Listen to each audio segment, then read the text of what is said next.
locked in. All right, Otto Stenberg to Colorado at 27. Now we've got Z. I mean, first you can give them a little bit of a moratorium at 28. The Toronto Maple Leafs getting the pick from the Boston Bruins. You got to be able to laugh at that a little bit, though, right? Like with looking at what's happening to the Leafs now. Just go ahead and go off. Go crazy. I mean, you just hate to see it to such a great fan base. Really reasonable people that always just are really nice. Just a great, awesome fan base. Not a bunch of fucking assholes. I actually do feel bad for them. I mean, it's hard though to feel bad because it's quite literally what they asked for. You know, like they said, we want Florida, we want the Panthers, and they are getting the ever-living dog shit kicked out of them now. Again, hate to see it. Really hate to see it. So sad, brutal. You can't help but feel bad for them, you know? And again, I would love to pose this question to the world, like, knowing what you know now about the second round of the NHL playoffs, what, like, was it worth it? Like, they had 12 minutes to talk shit to the Boston Bruins and they immediately got their dicks kicked in. Like, immediately. Like, it's fucking, it's unbelievable. It's just, wow. That being said, though, shout out Matty Nyes, even though he got hurt. That's brutal. Fucking Sam Bennett. That's your fault, by the way. But we won't. We were hyping his shit up, eh?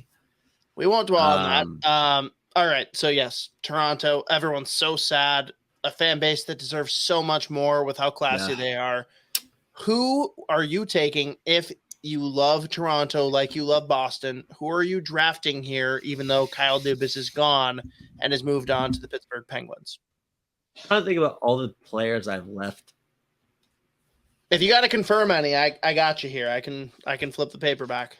Yeah, we might need to rifle through some of them. All right, you give me a couple, and I'll tell you if they're on here. Whoops. I know that Bradley Nadeau's not. He's not the one I was just thinking about for Colorado, too, after the fact, but we've already moved on, so we're not doing that. I know he's so. Riley HEIDT, I don't think I've taken yet. You have not.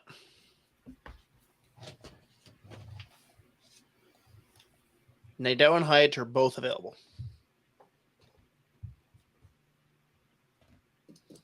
You know what? If you're the Maple Leafs, take a swing on upside here and go Braden Yager. He's got a shot to be top 6, legit. Like, I'm shocked 30, he's lasted this long for you, man. To be completely honest, he's the gonna one fall. Sitting back he's and waiting. Gonna fall. He's gonna fall this far. There's just so many guys who like have really skyrocketed with their. He was like as high as 7 or 8 at one point, right? Last year, this time he was the one challenging for 5-6. Like he was right there with like a lot of. Is that because a lot of people are taking him over Benson? Because he's not a center. Like, explain. No, he's a center. Like that, he was a center as a draft -1, and he put up 35 fucking goals in the WHL last year. But now you're telling me he's not a center, right? This year, it's making a lot of people who watch a lot of WHL hockey like question whether or not he really can play that inside game, especially at the NHL level. But like, it's also a kid that even if he's on the perimeter, he's a right shot fucking winger. Like that shot, his shot is a joke. Like it's why he scored 35 as a draft -1 in the WHL last season on a pretty fucking good Moose Jaw team that wasn't supposed to be good. He was their go-to guy. And at his best, and I thought it was a fucking insane comparison. I still do. I can't believe it came out of his mouth. But Button tried to say, like, use the comp. He's like, it's a lesser. Don't get me wrong. It's not the same. But his game, it looks like he just models it after McKinnon. And I was like, well, that's fucking nuts. But like when he's going, man, like this kid's fucking legit. I just don't know. Like, there are just so many doubts in my mind at this point that he will end up panning out as a center. Like, I think he's right around 6 foot, but he might weigh 165 pounds soaking wet. He is selective about when he gets physical. This year, he shied away from the inside game. He's on the perimeter a lot. But, like, again, it's a guy that, like, that shot enables him to, like, when he's going, score 35 goals with ease. Again, like, he had a big time off year this year, and he still put up 28 goals in WHL. Like, and, like, massively disappointing. Everyone thought he beat Theo Fleury's rookie scoring record for the Moose Jaw Warriors, like, with 15 games left in the season. Like, he's legit. So if he's there that late, take that fucking home run swing. And I think, like, even if he hits 75% of what he should be, like, there's no way he should slip out of the first round. And realistically, I've probably taken someone well before I should have taken him. But, like, it's just been such a weird year for him. So the thing with it, I just worry about how much he's going to be able to do at the NHL level. Just watching him, like, it's just a weird struggle this year, because, like, they were about as good as they were last year, this year, and so many other guys with, like, lesser profiles kind of popped off, and he just didn't.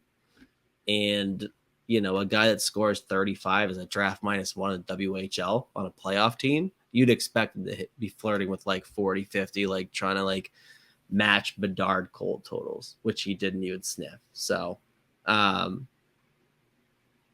being said, if you take him at, what do we say, 28, I think you're laughing. So I think they would love it. And I the upside's crazy. So, all right, fair. They could laugh at everybody after, including me. Very easily. I do think he Very goes. easily. I think he goes well before 28. But I think a lot of scouts got very disappointed by this season. Even Pronman had him at, like, fucking 18. So